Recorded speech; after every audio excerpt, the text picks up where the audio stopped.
అలానే Visweswara Rao.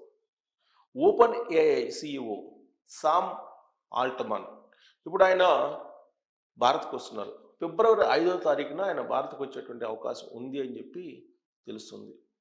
Sam Altman వస్తున్నారు అనగానే భారత్ అలర్ట్ అయిపోయింది. ఒక ప్రధానమంత్రి ఆ దేశానికి లేదు, ఒక దేశానికి అధ్యక్షుడా కాదు, ఆయన ఓపెన్ ఏఐ సిఇఓ. ఆయన ఏ దేశానికి వస్తే ఆ దేశంలో పెట్టుబడులు వరద ప్రవహిస్తుంది అనేది అభిప్రాయం.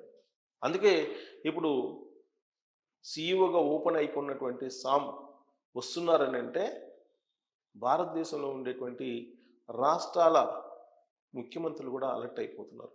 పెట్టుబడుల కోసం ఆయా రాష్ట్రాలు పోటీ పడుతున్నాయి. గేమ్ చేంజ్ చేయాలనేటువంటి ఒక ఆలోచనతో ఇప్పుడు చంద్రబాబు నాయుడు గారు ఉన్నారు ఆంధ్రప్రదేశ్లో. అందుకే గూగుల్ని తీసుకురావాలని చెప్పి ప్లాన్ చేస్తున్నారు. వన్స్ గూగుల్ వస్తే గేమ్ చేంజ్ అయిపోతుంది అంటారు. అదే ఓపెన్ ఏఐ వస్తే కనుక అసలు టోటల్గా ఆంధ్రప్రదేశ్ ముఖ చిత్రమే మారిపోయేటువంటి అవకాశం ఉంది టెక్నాలజీ రంగంలో. అలాగే స్టార్ బ్యాంక్ ఇలాంటి కంపెనీలు, ఒరాకిల్ ఇలాంటి కంపెనీలు ఏ వచ్చినా సరే ఖచ్చితంగా ఆంధ్రప్రదేశ్ యొక్క స్వరూపమే మారిపోయేటువంటి అవకాశాలు ఉన్నాయి. ఒక ఆంధ్రప్రదేశ్లో కాదు, ఏ రాష్ట్రాన్ని అయినా కానీ మారిపోయేటువంటి అవకాశం ఉంది. ప్రస్తుతం డీప్ సీక్ తోటి గందరగోళం అవుతున్నటువంటి సిచ్యువేషన్లో అమెరికాలో ఉన్నటువంటి కంపెనీలు, అమెరికాలో ఉన్నటువంటి ప్రముఖ కంపెనీల్లో ఒకటిగా ఉన్నటువంటి ఓపెన్ ఏఐ సిఇఓ సామ్ ఇప్పుడు వస్తున్నారు భారత్కి. ఎందుకు వస్తున్నారు ఈ సమయంలో అని అంటే, ప్రపంచంలో ఓపెన్ ఏఐ తయారు చేసినటువంటి చాట్ బాట్ ఉపయోగించేటువంటి కంట్రీస్లో భారత్ 2వ ప్లేస్లో ఉంది. కాబట్టి భారత్లో పెద్ద మార్కెట్ ఉంది. ఆ మార్కెట్ని క్యాప్చర్ చేసేటువంటి ఓపెన్ ఏఐ సిఇఓ వస్తూ ఉన్నారు. దానికి కారణం ఏంటంటే డీప్ సీక్ యొక్క ఎఫెక్ట్. చైనా తయారు చేసినటువంటి డీప్ సీక్ చాలా తక్కువ ఖర్చుతోటి ఎక్కువ యూజర్ ఫ్రెండ్లీగా ఉన్నటువంటి టూల్ అది. అలాంటి టూల్ని చైనా విడుదల చేసింది. దాంతో ఇప్పుడు అమెరికాలో ఉన్నటువంటి టాప్ కంపెనీలు ఆర్టిఫిషియల్ ఇంటెలిజెన్స్ని డెవలప్ చేసినటువంటివి అల్లాడిపోతున్నాయి. కొన్ని $1 మిలియన్ నష్టాన్ని చవిచూశాయి కేవలం 2-3 రోజుల్లోనే. ఆ నష్టాలు చవిచూసినటువంటి వాటిలో Oracle, open AI, star bank ఇలాంటివన్నీ కూడా ఉన్నాయి. ఇలాంటి పరిస్థితుల్లో భారత మార్కెట్ని కోల్పోకుండా ఉండటానికి జాగ్రత్త పడుతూ ఇప్పుడు ఓపెన్ ఏఐ సిఇఓ భారత్కు వస్తున్నారు ఫిబ్రవరి 5వ తారీఖున. అదే సమయంలో నరేంద్ర మోడీ ప్రధానమంత్రి గారు అమెరికా వెళ్ళేటువంటి షెడ్యూల్ కూడా రెడీ అయింది. ఫిబ్రవరి 1st వీక్లో అమెరికా రాబోతున్నారు, వైట్ హౌస్లో కలవబోతున్నారు ట్రంప్ని నరేంద్ర మోడీ గారు అని చెప్పి తెలుస్తుంది. అటువైపు నుంచి ఓపెన్ ఏఐ సంబంధించినటువంటి సిఇఓ ఇటు వస్తున్నారు. అసలు ఏం జరుగుతుంది భారత్కి అమెరికాకి మధ్య అని చెప్పి కనుక మనం విశ్లేషణ తీసుకుంటే, మారినటువంటి పరిస్థితుల దృష్ట్యా అమెరికాకి ఊహించినటువంటి దెబ్బ తగిలింది డీప్ సీక్ రూపంలో. చైనా విడుదల చేసినటువంటి డీప్ సీక్ అక్కడ ఉన్నటువంటి కంపెనీలని అమెరికాలో అల్లాడిస్తుంది. సో ఆ డీప్ సీక్ అనేది కేవలం 65 నుంచి 30 కోట్లు, 40 కోట్లు, 100 కోట్ల లోపే పెట్టుబడితో తయారు చేసింది టూల్ అది. అదే ఈ ఏఐని చాట్ బాట్ లాంటి వాటిని తయారు చేసినటువంటి ఏఐ టెక్నాలజీని డెవలప్ చేసినటువంటి అమెరికా కంపెనీలు వాటిలో మీకు వినియోగదారులకి అనుకూలంగా లేవు. అయినప్పటికీ ఎక్కువ ఖర్చు పెట్టి దాదాపు వేల కోట్ల రూపాయలు ఖర్చు పెట్టి వీటిని తయారు చేశారు. దీంతో నష్టాల ఊబిలో వెళ్ళిపోతున్నాయి అమెరికా కంపెనీలు.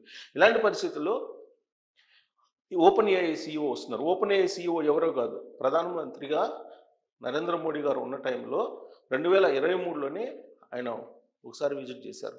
ఎందుకు విజిట్ చేశారంటే, ఓపెన్ ఏఐ మీద ఎన్ఐఏ ఒక కంప్లైంట్ చేసింది. కాపీ రైట్స్ని దొంగిలిస్తుంది అని చెప్పి, కాపీ రైట్స్ ఉన్నప్పటికీ రకరకాల మాడ్యూల్స్ని, రకరకాల టెక్నాలజీని దొంగిలిస్తుందని చెప్పి ఏపీ దాని మీద ఓపెన్ ఏఐ మీద ఒక కంప్లైంట్ ఉంది, ఎన్ఐఏ వేసింది.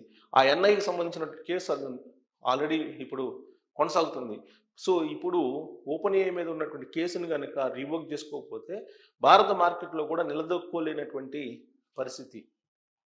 Nvidia, open AI, Oracle, star bank ఇవన్నీ కూడా అగ్ర శ్రేణి కంపెనీలు అమెరికాలో. అందుకే ఆర్టిఫిషియల్ ఇంటెలిజెన్స్ కోసం అమెరికా అధ్యక్షుడిగా ట్రంప్ ప్రమాణ స్వీకారం చేసిన తర్వాత జాయింట్ వెంచర్ వేయించారు ఆర్టిఫిషియల్ ఇంటెలిజెన్స్ టూల్స్ కొత్తగా తయారు చేయడానికి, యూజర్ ఫ్రెండ్లీగా ఉండేటువంటి టూల్స్ని తయారు చేయడానికి.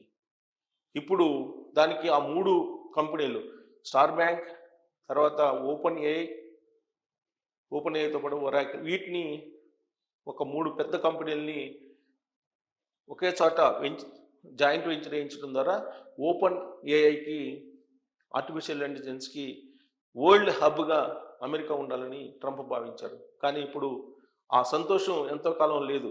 కేవలం అది అనౌన్స్ చేసిన 3వ రోజే చైనా డీప్ సీక్ R1 అనేటువంటి ఒక ఆర్టిఫిషియల్ ఇంటెలిజెన్స్ టూల్ని అనౌన్స్ చేసింది.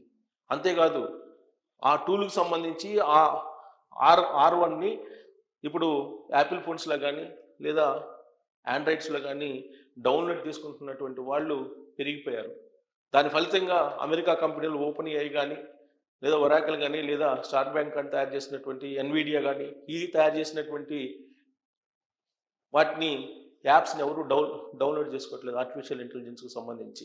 కారణం ఏంటంటే చౌకగా వస్తుంది చైనాది, పైగా ఫ్రీగా వస్తుంది కొంతమేరకు. బట్ అమెరికాకు సంబంధించిన రిలేటెడ్ కంపెనీలు తయారు చేసినటువంటి ఓపెన్ ఏఐ లాంటివి తయారు చేసిన ఆర్టిఫిషియల్ ఇంటెలిజెన్స్, దానికి సంబంధించిన యాప్స్ చాలా ఈ టెక్నాలజీ ఈజీగా డౌన్లోడ్ చేసుకునేదానికి లేదు. దానికి ఖరీదు డబ్బు పెట్టి చెల్లించాలి. కానీ చైనా డబ్బు లేకుండానే అందిస్తుంది.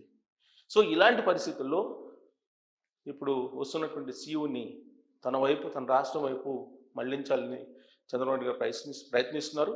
నరేంద్ర మోడీ గారు కూడా ఇప్పుడున్నటువంటి పరిస్థితుల్లో ఆయా రాష్ట్రాలు టెక్నాలజీ పరంగా పోటీ పడుతున్నటువంటి క్రమంలో ఆంధ్రప్రదేశ్ వెనకబడింది కాబట్టి దాన్ని ఒక గేమ్ చేంజర్ చేసేటువంటి కంపెనీలు పంపించాలి అనేటువంటి ఆలోచనతోటి నరేంద్ర మోడీ గారు ఉన్నారు అని చెప్పి తెలుస్తుంది. అందుకే open AI CEO Sam Andhra Pradesh వైపు చూస్తున్నారు.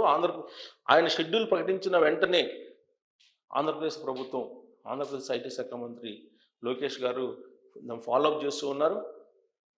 అలాగే చంద్రబాబు గారు పిఎంఓ ఆఫీస్ తోటి లైజనింగ్ చేస్తూ ఉన్నారు. నరేంద్ర మోడీ గారు అమెరికా వెళ్తున్నారు, ఇంకోవైపు ఓపెన్ ఏఐ సీఈఓ ఇండియా వస్తున్నారు. కాబట్టి ఆయన తన కంపెనీ కోసం, తన కంపెనీ లీగల్ హడిల్స్ని సాల్వ్ చేసుకోవడానికి వస్తున్నప్పటికీ కూడా ఓపెన్ ఏఐ లాంటి కంపెనీని ఆంధ్రప్రదేశ్లో పెట్టించేటువంటి ప్రయత్నం ఇప్పుడు చంద్రబాబు నాయుడు గారు అలాగే లోకేష్ గారు చేస్తున్నారని తెలుస్తుంది. ట్రంప్కు నరేంద్ర మోడీ గారికి సాన్నిహిత్యం ఉంది. సో ట్రంప్ ఆదేశాలు లేకుండా ఓపెన్ ఏఐ సీఈఓ వస్తున్నాడు అని చెప్పి మనం అనుకోలేము. అక్కడ కంపెనీల్లో ప్రాధాన్యత ఇచ్చేటువంటి కంపెనీలు ట్రంప్, ఓపెన్ ఏఐ ఒకటి. అందుకే ఓపెన్ ఏఐకి ఆర్టిఫిషియల్ ఇంటెలిజెన్స్ అలాగే జాయింట్ వెంచర్ కొన్ని కంపెనీలతో వేయించిన వెంటనే ఎలన్ మస్క్ లాంటి వాళ్ళు వ్యతిరేకించారు. అయినప్పటికీ కూడా దానికి ప్రాధాన్యత ఇస్తూ ఉన్నారు ట్రంప్. ఇప్పుడు అలాంటి ట్రంప్ ప్రాధాన్యత ఇచ్చేటువంటి కంపెనీ సీఈఓ ఇండియా వస్తున్నారు. ఆయన్ని అట్రాక్ట్ చేసేందుకు ఇప్పుడు ఆంధ్రప్రదేశ్ సిద్ధమైంది. కరెక్ట్గా ఇప్పుడు ఈ టూర్ని కనుక మనం, శామ్ టూర్ని కనుక ఒక్కసారి మనం సినిమా యాంగిల్లో చూస్తే, ఇటీవల కాలంలో విడుదలైనటువంటి సంక్రాంతికి వస్తున్నాం సినిమాలో ఏ విధంగా అయితే అమెరికా నుంచి వచ్చేటువంటి ఒక ప్రముఖ సాఫ్ట్వేర్ కంపెనీ సీఈఓ తోటి ముఖ్యమంత్రి అప్రోచ్ అయ్యారో, ఆ తరహాలో అప్రోచ్ అయ్యి అట్రాక్ట్ చేసే ప్రయత్నం చేస్తున్నారు. కానీ ఆ సినిమాలో కిడ్నాప్ గురించి చూపించారు, ఇక్కడ ఆ సీన్ మాత్రం లేదు. దయచేసి ఆ యాంగిల్లో మీరు ఆలోచించద్దు.